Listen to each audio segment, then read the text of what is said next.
नमस्कार.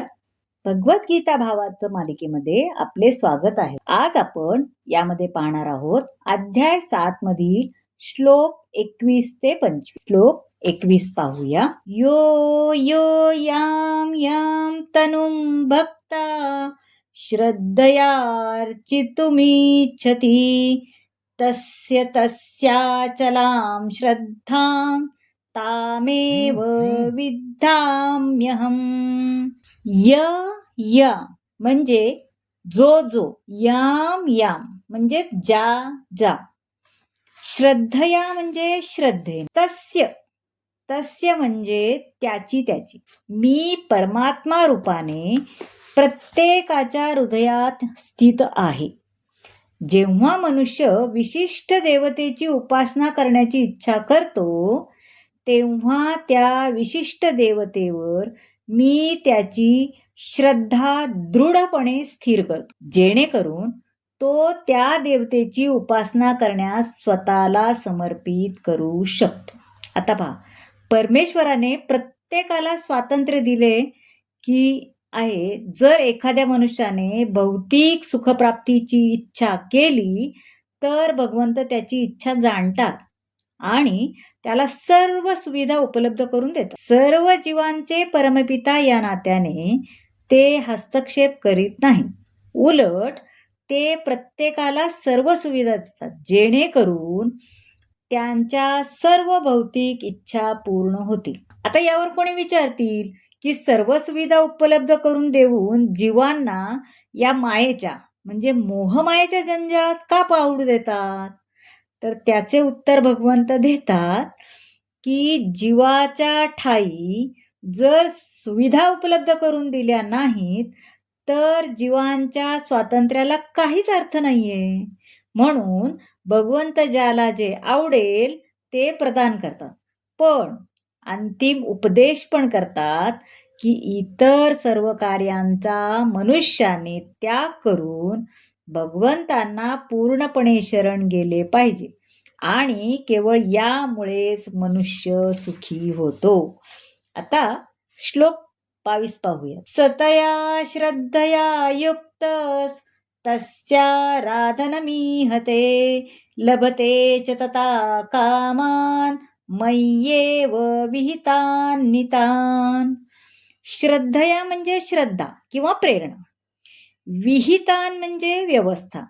आता अशा श्रद्धेने युक्त होऊन तो विशिष्ट देवतेची कृपा संपादन करण्याचा प्रयत्न करतो आणि आपले इच्छित भोग प्राप्त करतो.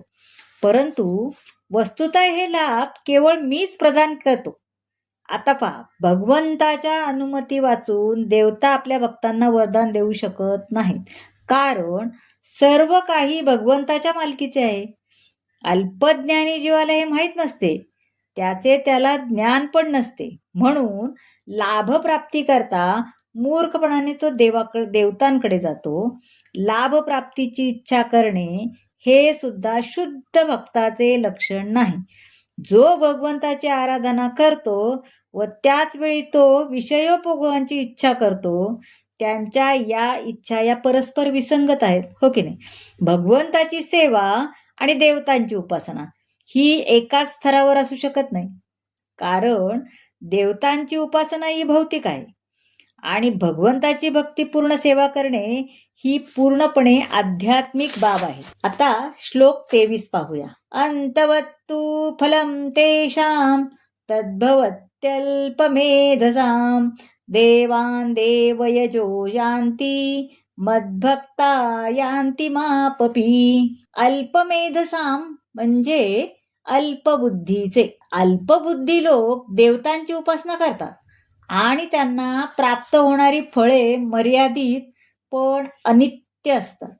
देवतांचे उपासक देवलोकांची प्राप्ती करतात, पण माझे भक्त अखेर माझ्या परमधामाची प्राप्ती करतात. आता पहा, देवतांकडून प्राप्त झालेले वर हे अनित्य असतात, कारण या भौतिक जगतातील लोक देवदेवता आणि त्यांचे उपासक हे सर्वच नश्वर असतात ना. म्हणून या श्लोकात स्पष्टपणे सांगितलंय की देवतांची उपासना करून प्राप्त झालेले सर्व लाभ हे क्षणिक असतात आणि कृष्ण भावनेद्वारे भगवत भक्तीमध्ये युक्त झालेल्या विशुद्ध भक्ताला सच्चिदानंद जीवन प्राप्त होते. म्हणून त्याने प्राप्त केलेला लाभ हा देवतेच्या साधारण उपासकाने प्राप्त केलेल्या लाभाहून अत्यंत भिन्न वेगळा असतो. कारण भगवंत हे अनंत आहेत आणि त्यांची करुणा कृपा अपार आहे आणि म्हणून भगवंताची आपल्या शुद्ध भक्तावर निस्सीम कृपा असते. आता श्लोक 24 पाहूया. अव्यक्तं व्यक्तिमापन्नं मन्यन्ते माम बुद्धया परं भावमजानन्तो मव्ययं नुत्तमम्. आपन्नम म्हणजे प्राप्त झाले, मन्यते म्हणजे मानतात, अजानंत म्हणजे न जाणून, म्हणजे न जाणून.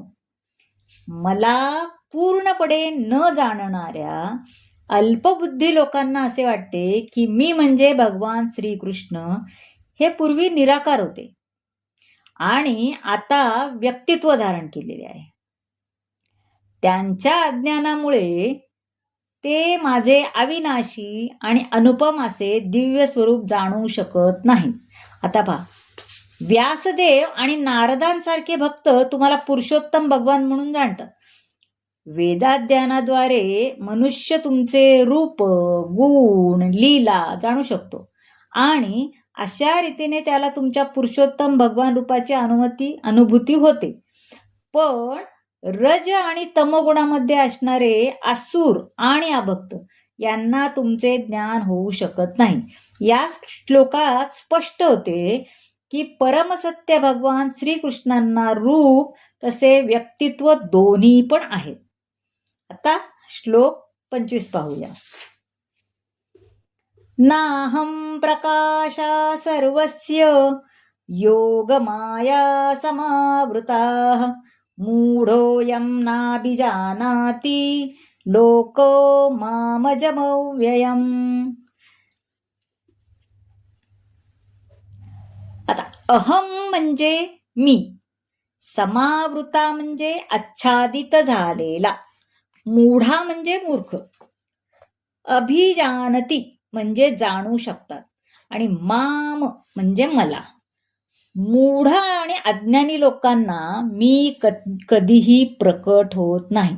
माझ्या अंतरंग शक्तीद्वारे मी त्यांना अप्रकट राहतो आणि म्हणून मी अजन्मा आणि अच्युत असल्याचे ते जाणू शकत नाही. आता कोणी युक्तिवाद करतील की ज्या अर्थी श्रीकृष्ण या पृथ्वीवर उपस्थित होते आणि सर्वांना दृश्य होते तर मग ते सर्वांना प्रकट का होत नाहीत?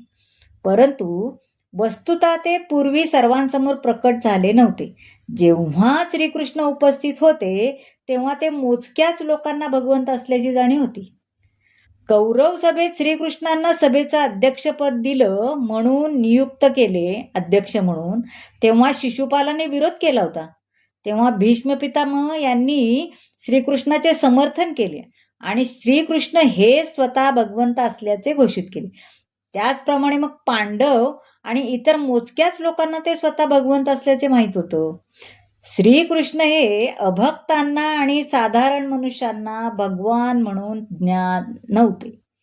आता श्रीमद भगवतातही ब्रह्मदेव अशीच प्रार्थना करतात, हे भगवंत, हे योगेश्वर. आता तुमची शक्ती आणि लीला यांची गणना या जगात कोण करू शकेल? तुम्ही आपल्या अंतरंगा शक्तीचा नित्य विस्तार करत आहात आणि म्हणून तुम्हाला कोणीही जाणू शकत नाही. तर मंडळी, कसा वाटला आजचा भाग नक्की सांगा. आवडला असेल तर लाईक करा, शेअर करा, सबस्क्राईब करा आणि कमेंट नक्की करा. धन्यवाद.